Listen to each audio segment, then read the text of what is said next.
When you open the Free Flight Mini app, it is automatically going to try to pair to the drone that it was previously paired to.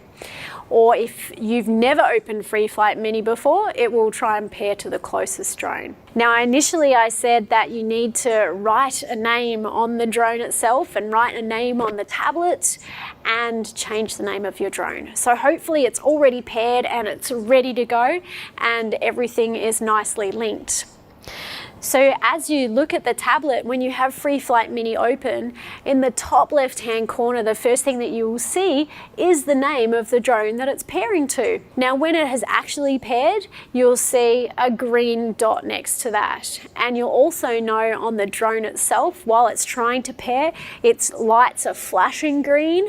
And then once it's paired, they're a solid green, okay? So that's how you know if it's paired on the drone and it tells you lights are solid green, but it's not paired on the tablet, then it might actually be paired to someone else's drone, which is always a problem to think about. So once everything's paired, nice, ready to go, you'll see a nice big green circle on the front of the Free Flight Mini app that says start. Now don't freak out, it's not going to take off as soon as you hit the start button. That's just saying, yeah, I'm ready to get going. So you can go ahead and press that big start button, and then the first question it's going to ask you is, does the drone have a hull or no hull?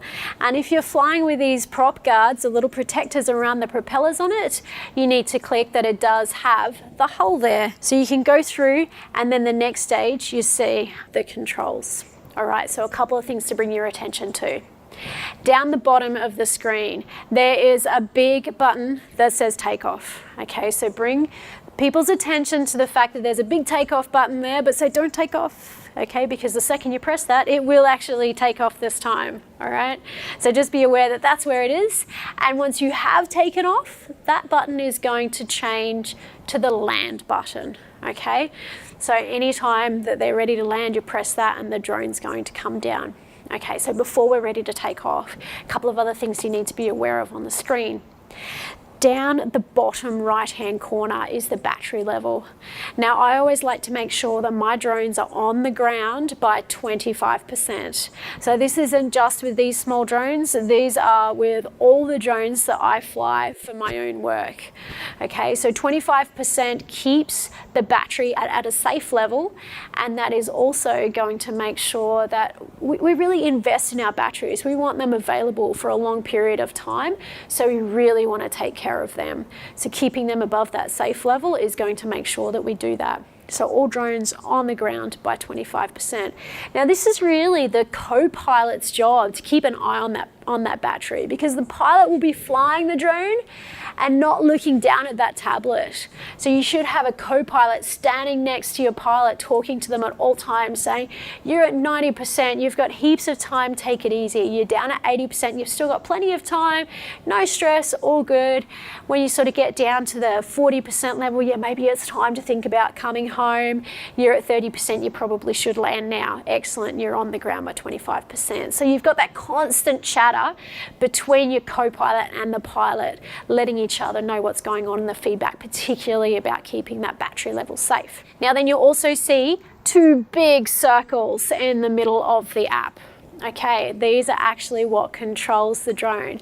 Now the cool thing about this is that they actually control the drone in exactly the same way that the drones that I use for my work as well. So the skills that you learn here are completely transferable to actually doing this out in the real world.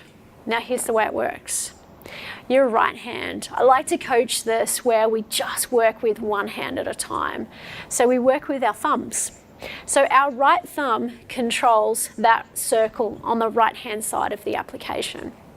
Now if you push the circle on the right hand side to the right, the drone will move to its right. You push it to the left, it goes left. You push it forward, forward, back, back. So it's really quite simple. For the very first flight that people make, I suggest that that's all they do, is just use that right thumb. Okay. Another key thing that you need to know is that it's really good to make sure that the drone is facing away from you. So the little green lights on the front of the drone, if they're pointing away from you, that's a really good place to start. That way you're facing the same direction as the drone, so it's really easy to understand your orientation. When you're really comfortable with that right-hand flight, now's a good time to bring in lefty, okay? So lefty is the one that can confuse your flight just a little bit. Because if you use your left thumb and push that left dot to the left-hand side, your drone is going to rotate around to the left, okay, so anti-clockwise. You push your left to the right-hand side, it will rotate clockwise. Now, if you push your left thumb forward, the drone rises in altitude. Now, this is a really good one to remind the students that you don't want them to go any higher than that shoulder height. And then, of course, the opposite to that is if you use your left thumb to go down, so pull it back towards you, the drone is going to decrease in altitude. Okay, so left is rotating and going up and down, and right is moving forward, back, left and right. So some really good skills to start out with is just to be able to draw out a box. So first of all, just with the right thumb, forward to the right, back to the left, you draw out that square. When you become a little bit more advanced, fly forward, turn 90 degrees to the right, fly forward, turn 90 degrees to the right, and that's where students can sometimes get a little bit confused. And actually not just students, even people that have had a lot of flying experience can start to get a bit confused when the drone is facing a different direction to the way they're facing. Now this is okay. So at any stage, if you're flying or your students are flying and you don't feel 100% comfortable, take your thumbs off the control. As you do this, the drone is just going to hover in place. It's a really good opportunity to check in with your co-pilot and say, where am I at? Which way am I facing? Okay, deep breath, relax, and have another go. So you don't need to get stressed in flight and then overfly the craft. So it's just a really good check there. So again, thumbs off, drone is going to hover, and then have another go.